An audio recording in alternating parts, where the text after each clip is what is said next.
everyone, welcome back to my channel. Today I'm going to be sharing with you the makeup look that I wore to the Toronto beauty event for Revlon's Color Stay All Day party that I went to the other day.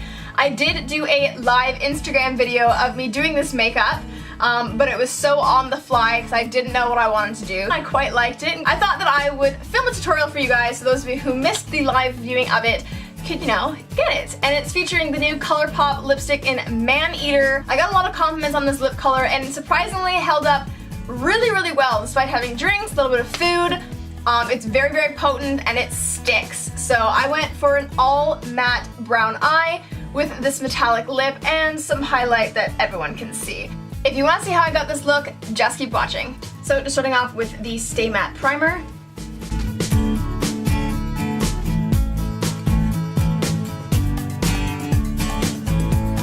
Next, I'm going with the Maybelline Age Rewind in the Brightening. And I'm actually going to do this before my foundation this time because when I did it afterwards, it still pulled a little too pink.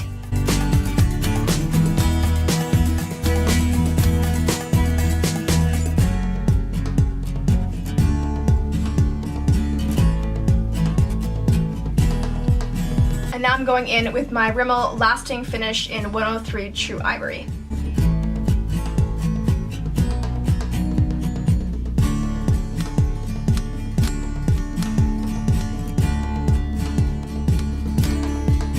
And now going in with my double-ended Wet n Wild. I'm going to go in with the highlight shade, touch a little bit under my eyes, my forehead, nose, and chin. Them not too close to the eye because I don't want it to get too cakey with having too many products there.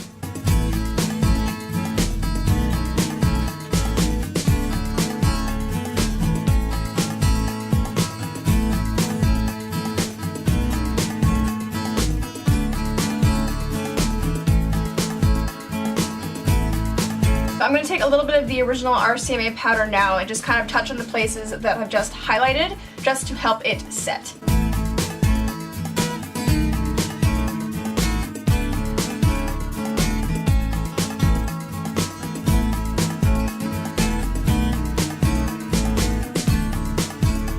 When I went live to film this look, I used the Essence 2-in-1 eyeshadow and primer base in Nude Beige first, and then I went in with my Revlon Just Nudes, Not Just Nudes quad. I think I'm just going to go in with the Revlon one this time. Go in with the third shade right here, which is kind of a mid-tone brown. Just taking a concealer brush and taking a little bit of that color, not too potent, and placing it down on the lids.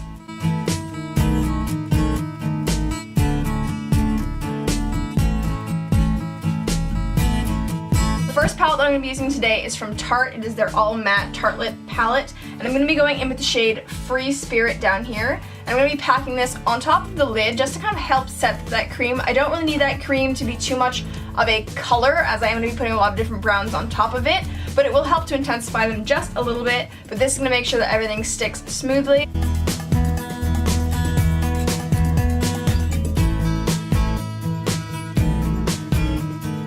Now taking my Zoeva Luxe Soft Definer 227, I'm going to be going in with the color Force of Nature, which is this shade right here. And then I'm going to be building in Wanderer on top of that into my crease. So Force of Nature is going to go all over the crease towards the brow bone, and then Wanderer will be a little more focused and concentrated directly in the crease.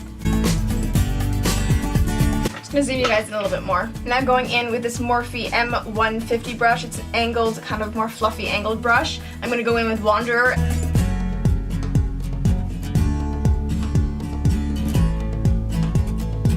I'm going to be bringing the color almost straight down to the outer corner of my eye versus brushing it outwards, because I'm going to be going for a bit more of a rounded look today.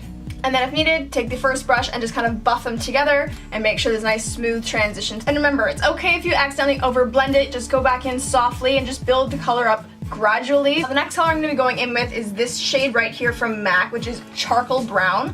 And I'm taking it on this Royal & Langnickel Smudger brush, which is BC 420. So it's a bit more of a dome pencil brush. I'm putting that into the outer third of my lids and softly bringing it in. It's going to go almost halfway through the lid when we're finished with it. But you want to start the concentration on the far side, on the outer corner, and then build it in gradually.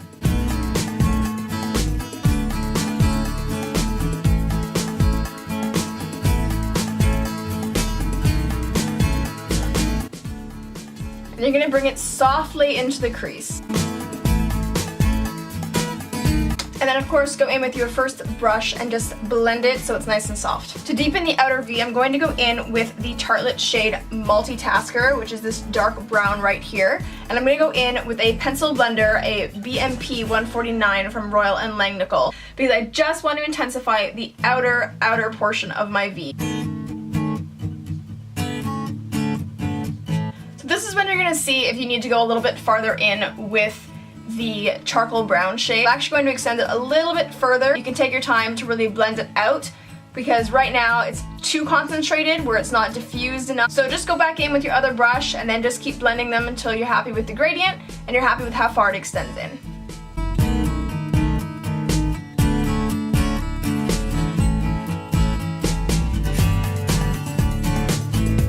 So going back in with that very first shade, Free Spirit, I'm going to be taking the same brush, I'm going to be packing it onto my lid where we haven't really placed color already. And if you do this soft-handedly enough and with enough patience, it will give you almost the illusion of a cut crease.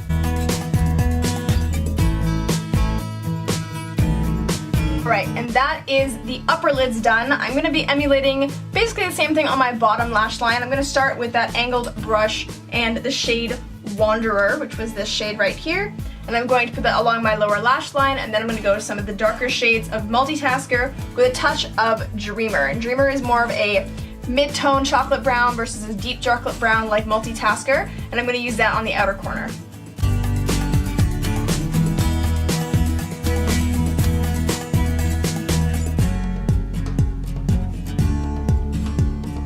And then you really want to make sure when you place down Multitasker that you really get into that inner corner, or I should say the outer corner of your eye, so that it helps connect the top and the bottom and you don't have any flesh tone gaps. Now to finish the lids, I'm going to go in with the lightest shade in this Revlon Quad shade. I'm going to place it on my inner tear duct because I do want the Charlotte Tilbury color to really pop. Just taking a Morphe MB26 brush, which is a fine detailer brush.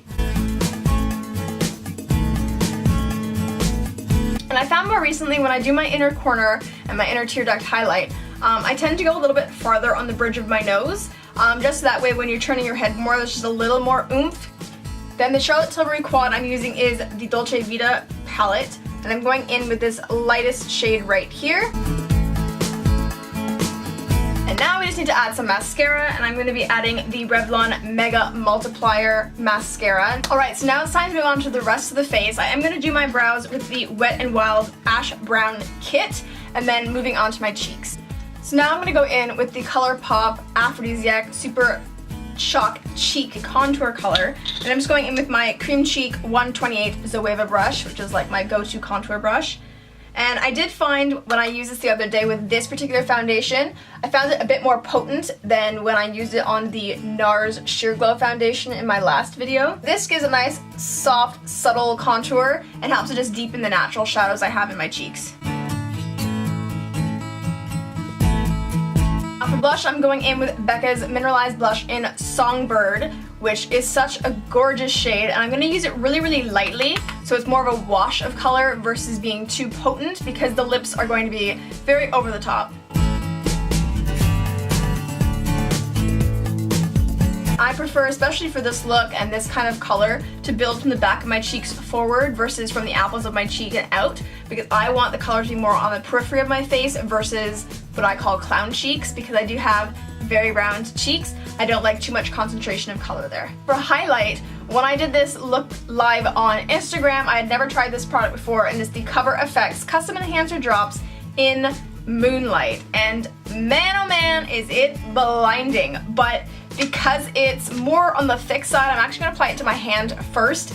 Last time I applied it straight to my face, and then even with trying to use a beauty sponge, it was a little potent in some areas and it looked a little bit stripy. A little goes a long, long, long way. To dab it off on my hand first and then apply it. And that way it gives you the ability to add product as desired and not be too over the top and have to fix it. You can see that nice shine. I'm also going to use this on my temples. I've been really liking highlighting there. And you do want this one to be a little bit more subtle than your cheek. And a little bit on my Cupid's bow, but because we have a metallic lip, I don't need too much there. Moving on to what started this entire makeup look in the first place, and that is ColourPop's Man Eater Ultra Metallic lipstick. Really wanted to see how this would wear and what kind of look to go with it, so I really loved this all matte brown eye. And now let's add the lip.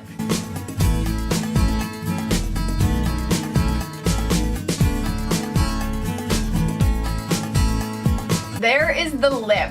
Like, is this not such a gorgeous, gorgeous color? So this is the full look put together, and of course you can set your face to last all day. So I'm going to be using the Hard Candy Fast and Fabulous Makeup Setting Spray. And now I'm going to share with you some of the goodies that I got at the event, as well as a photo of myself and Gigi Gorgeous, who I got to meet, who is definitely a sweetheart. A lot of people have been commenting on my Instagram photo of Gigi and I, asking if she really is as sweet as she seems online, and she genuinely is. She actually, like, the first thing out of her mouth was a compliment on my lipstick, and she thought it was Kylie's Air liquid lip. And I said, no, it's ColourPop, and she's like, oh really? And we talked about how ColourPop was great, and then we talked about how I said that I've been following her since she was Gregory Gorgeous, and I've probably followed her as long as, if not maybe longer than I've been on YouTube, which is over 6 years now. So she made me laugh, going, we're the OGs of YouTube. But we did get a bit of swag. The first thing they had there was a foundation matching station. So I am Oily Combo Skin, and the one I was matched to is 150 Buff. The other one I think was 110 and pulled a little bit too pink on me, but my skin's really, really awkward with trying to figure out foundations. So I'm hoping in light this will be the one that I put on. So I'm going to give it a test run to see how it goes. And they also had a couple of signature drinks. So we got a lipstick and we got our drinks. This is their Colorstay Ultimate Suede in Finale. And I actually got 2 of these, so one of them will be in a giveaway, along with an extra one of the mascaras that I used. The Revlon Mega Multiplier was their new blending brush, which is a large stippling brush. I really do like the way that Revlon brushes look. I got the Revlon Colorstay Brow Crayon in 310 Soft Brown. Yet another product to add to my brow list. And then I have the Revlon 2-in-1 Angled Kajal Eyeliner that's waterproof, and this is in 104 Graphite. This is really cool because it has an angled brush as well as an angled tip. The last 2 makeup products I got was a Revlon Colorstay Cream Eyeshadow in 730, which has a built-in brush, and it's called Praline. And this is like a stunning, stunning color, like probably my favorite out of the range. So pretty happy that I got that one. And then there's a lip liner, which I believe is just red. Always nice to try new lip liners. And then the last 2 products are nail polishes. They did have a nail bar that I was going to visit and then just kind of ran out of time. So this is the Color Plus Base Colorstay Gel Envy Longwear Nail Enamel. And this is in Joker's Wild 640, which is such a really fun summer color. And then they also gave us the Colorstay Gel Envy Diamond Top Coat to help seal it in. Definitely gonna give these a whirl. I'm thinking that maybe this will be my pedicure color for when I go to Florida. And that is everything. It was a great event. It was really nice connecting with more of the Canadian beauty bloggers. If there's anything you'd like to see in a review or in an upcoming video, let me know in the comments down below. Let me know what your favorite Revlon products are. I don't have too many of them, so I would like to know what you'd recommend, and maybe I'll go out and pick them up. And I'll see you guys in my next video. See ya!